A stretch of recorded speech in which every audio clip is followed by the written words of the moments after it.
Halloween has always been my absolute favorite holiday. For me, it leaves Christmas in the dust. Everything about it excites me. The orange and black decorations, the silly costumes, the thrill of carving jack-o'-lanterns. And of course, there is the candy. Who could resist? This year, like every other year, I had planned on heading over to my best friend Emma's Halloween party. But life has a way of turning things upside down, and instead I found myself stuck at home, babysitting my sister's kids.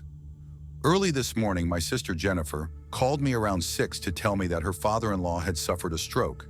They needed to leave town right away, and they did not want to bring the kids along, thinking they were too young to deal with something so serious. Naturally, I could not be selfish and refuse, so I reluctantly agreed to look after the little ones until the next day. In less than an hour, they were at my doorstep. I exchanged a few words with Jennifer, who looked worried as she explained that Mark's father was in critical condition and there was a chance he might not pull through. I wished them well, and they left me with Alice, who was 5, and Sam, who was 4. They believed their mom and dad were going to visit Grandpa because he had a cold. Tapping into my limited culinary skills, I managed to whip up 2 egg and cheese bagels from what little I had in the fridge. Afterward, I set the TV to Netflix Kids mode and let my niece and nephew pick whatever show they wanted to watch.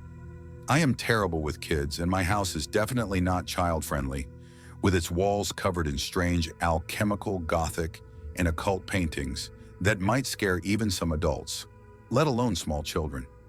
It was especially uncomfortable sitting there with them, watching TV, because hanging right above the screen was a huge Japanese Ero-guro Nansensu painting.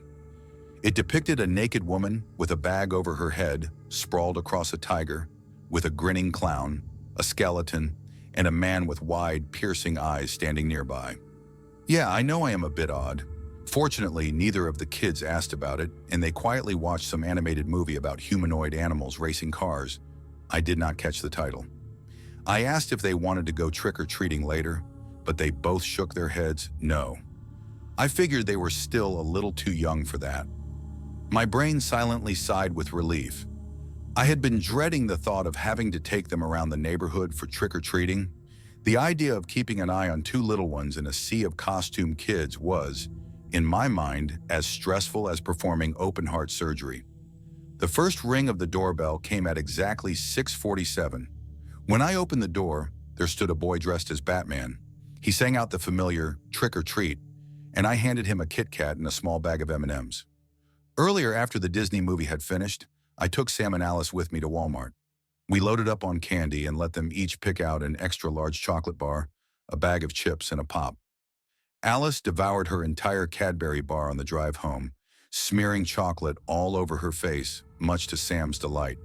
"Pooh! You got poo on your face, Alice!"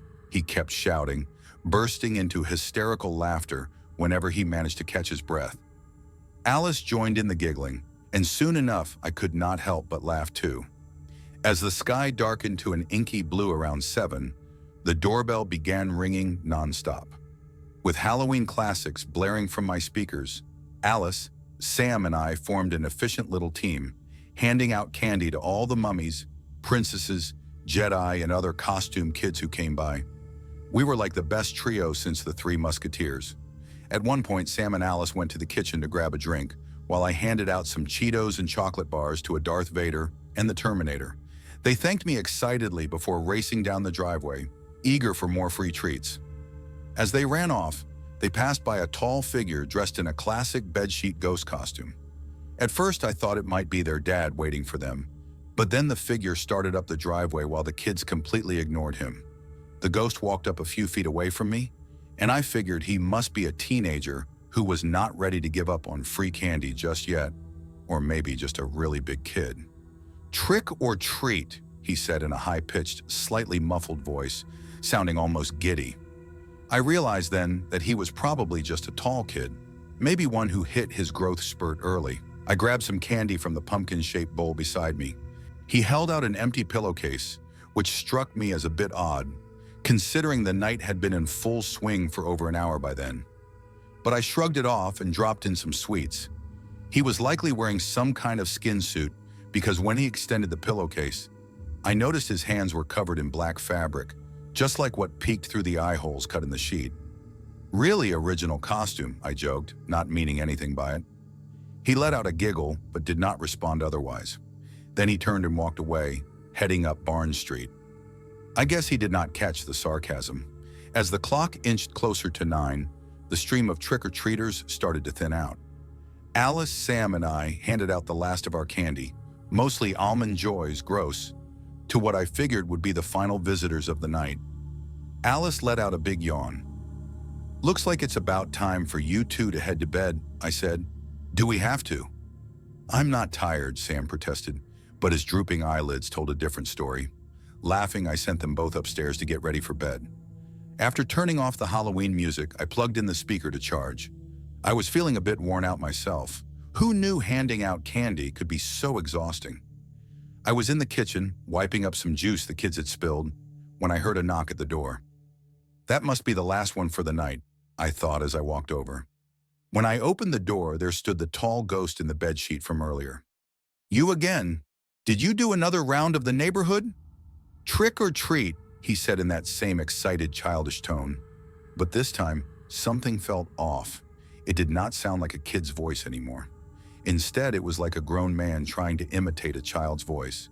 But the deeper pitch and slight raspiness still seeped through. Okay, must be a teenager squeezing in one final round. I tossed the last of the Almond Joys into his pillowcase, which was enormous.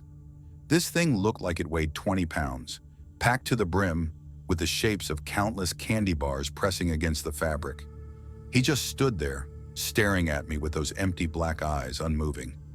"That's it. Sorry, we're all out," I said. He giggled, a strange, unnatural sound, high-pitched yet somehow still manly, like it was forced. He remained frozen on my doorstep, not saying a word. I was about to speak again, but before I could, he abruptly spun around and hurried off, moving in a way that reminded me more of a little kid than someone who had to be at least 16. I do not get creeped out easily. I have Zdzisław Beksinski paintings hanging by my nightstand after all. But this was different. I figured he was just a teenager trying to be spooky, or maybe someone with a mental disability. I shrugged it off and went back to cleaning. "Maggie!" Sam's voice called from upstairs, and he sounded upset. "Yeah," I shouted back as I headed up the stairs. "Is something wrong?" There was no answer. "Sam, where are you?" I called out, feeling a cold trickle of anxiety creep into my veins. Then I saw him, hurrying toward me with wide, frightened eyes. I quickly knelt down and grabbed his shoulders, genuinely concerned. "Sam, what is wrong? Where is Alice?" He avoided eye contact for a few moments, but when he finally looked up, he whispered, "The ladies in the bathroom are scary." Oh.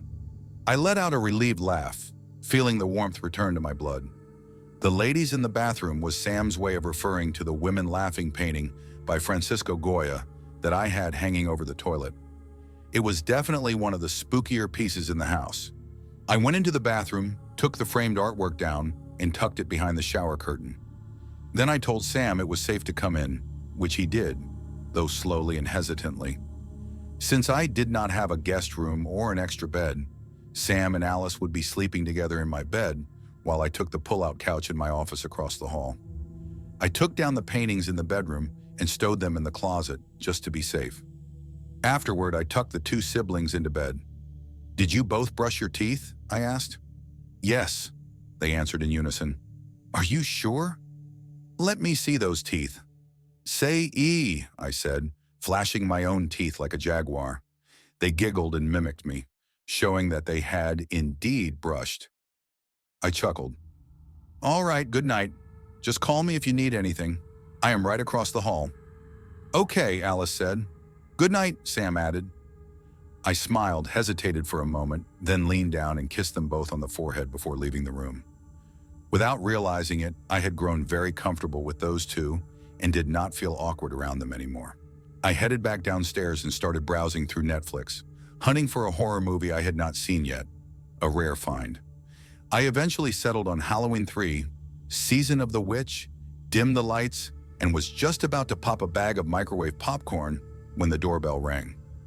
I jumped, startled by the sudden noise. I may not scare easily, but an unexpected jolt can catch anyone off guard. I headed toward the door, wondering what kind of kid was still trick-or-treating at 10 o'clock at night. I was about to turn the doorknob when I thought it might be smart to check through the peephole first. It was that bedsheet ghost again. Now I was really annoyed. It was late, the candy jar was empty, I was worn out, and all I wanted was to relax and enjoy a movie. "Listen, kid," I said, loud enough for him to hear through the door, but quiet enough not to wake Sam and Alice upstairs. "I already told you I am out of candy. Go home." I waited for him to walk away, but he just stood there, as still as a statue, like he was trying out for a role as one of those British royal guards, instead of pretending to be a ghost. Then I heard something, very faint, almost drowned out by the movie playing in the living room. I had to lean in closer to the door to make it out. For a moment I was not sure what it was. Then it hit me. It sounded like he was trying desperately not to laugh, like someone had just told him the funniest joke in the world. But he lived in a time when laughter was against the law. It came out in little whimpers and stifles, and as I strained to see through the peephole, I could make out his body shaking with the effort to hold it in. "Trick or treat," he warbled in that same forced, childish tone.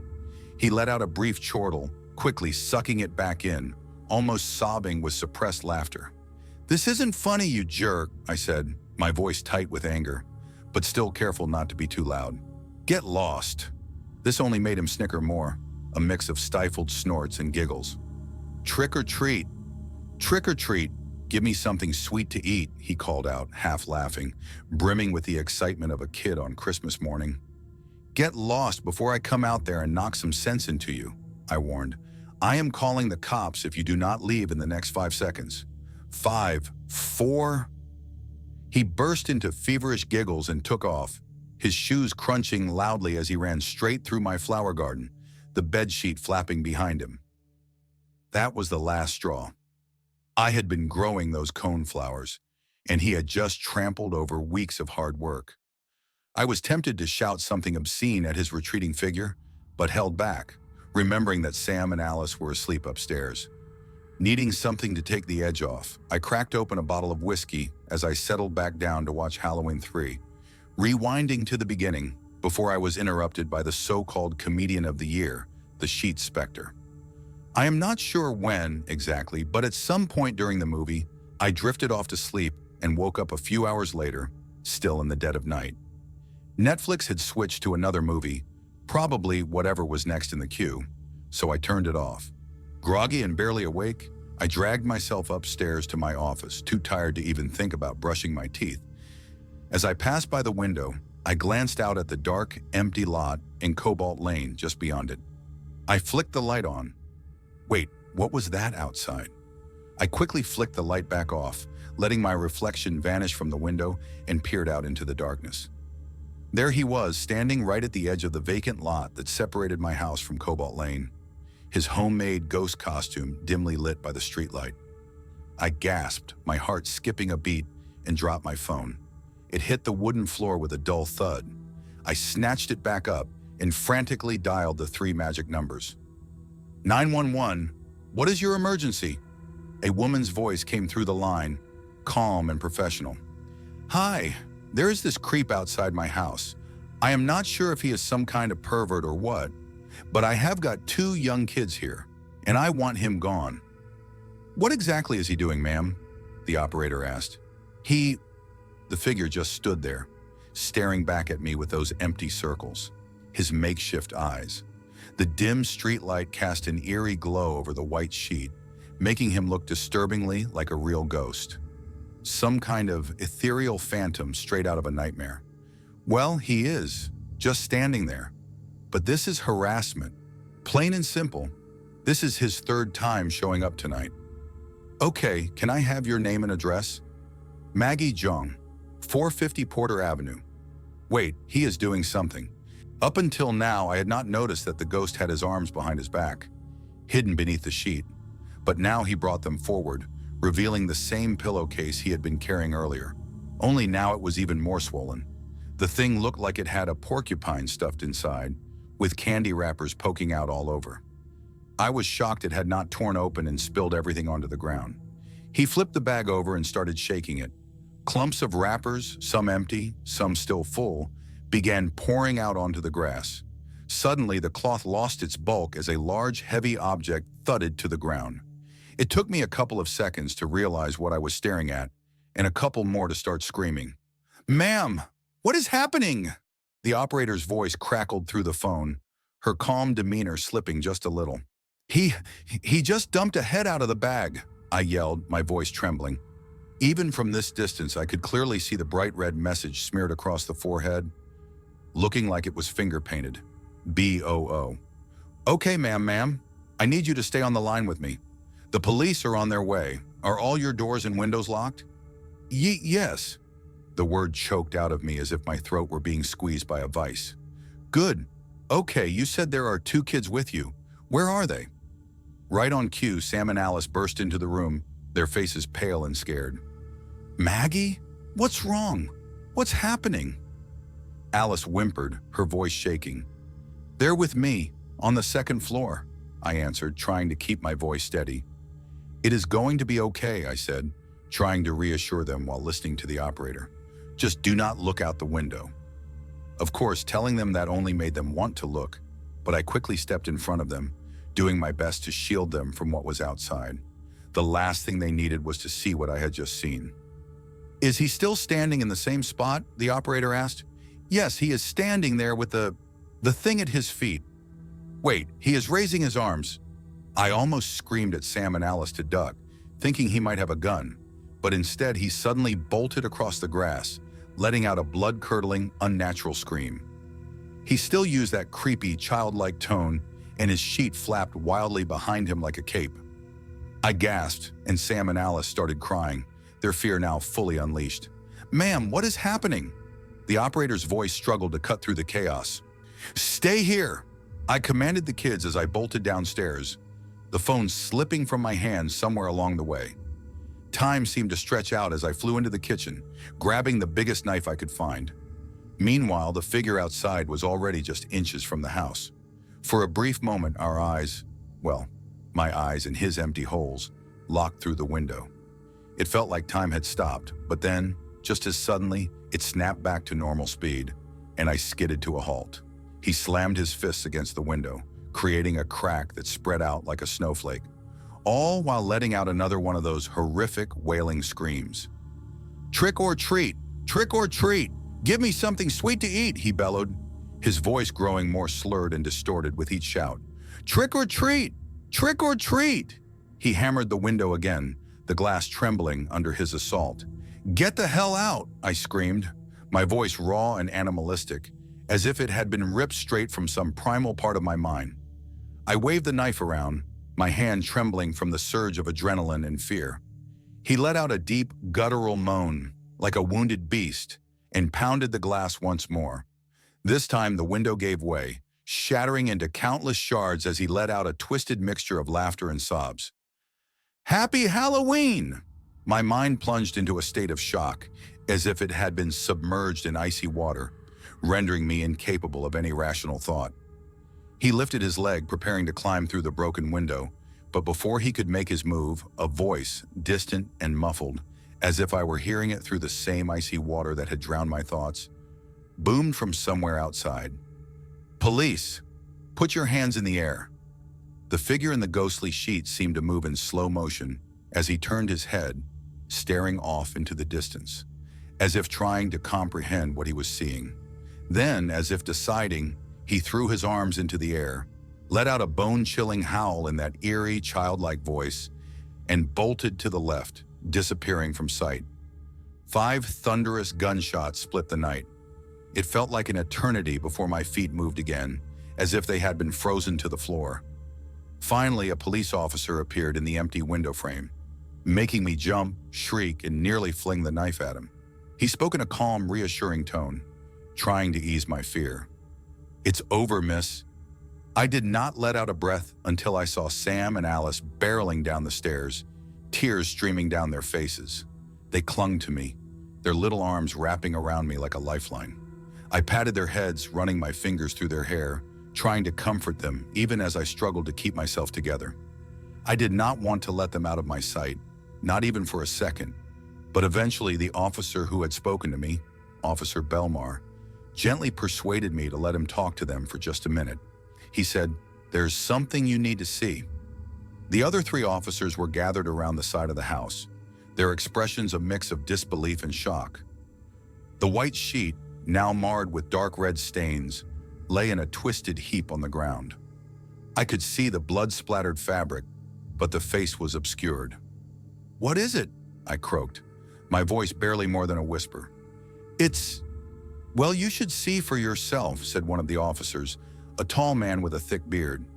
I moved closer, my legs feeling as if they were wading through deep water. When I finally glimpsed what lay beneath the sheet, my mind seemed to freeze, plunging into a numb void. The sheet had been pulled back, revealing a mouth with rows of jagged, cracked teeth smeared with melted brown chocolate. The lips were drawn back, dry and peeling, like sunburnt skin. The rest of the face was an unsettling blank, no nose, eyes, or ears, just smooth, featureless, grayish-white skin. The officers and I stood in a heavy silence, not speaking, or at least I don't remember us speaking. It felt as though discussing it was somehow forbidden. They sealed the body in a glossy bag and loaded it into one of their cruisers. I hope they took it somewhere far away, perhaps even incinerated it. The severed head, which I either couldn't bring myself to examine or have since completely erased from memory, was later identified by one of the officers as belonging to a local homeless man named Dale Skinner. Sam, Alice, and I spent the rest of the night at the police station. They clung to me for comfort until Cecilia and Michael arrived around 10. They had been informed about the home invasion and the subsequent shooting. Michael's father was recovering, and they insisted rather firmly that I stay with them for a few days. I agreed without hesitation. I didn't want to be apart from Sam and Alice. The following day, the incident was not covered by the news. It seemed we had all entered into an unspoken agreement to keep the night's events a secret. Some things, after all, are better left unexplored. I have since moved from that house, a difficult task given the delicate nature of my art, but I'm now settled in a downtown studio apartment. Sam and Alice visit often, and we've grown very close. I've managed to push most of the Halloween memories to the back of my mind, though sometimes I still dream of that faceless mouth, hungry and howling in a way that defies understanding. With Halloween approaching again, I plan to stay in this year, perhaps watch a lighthearted movie. I think it's time for something sweet.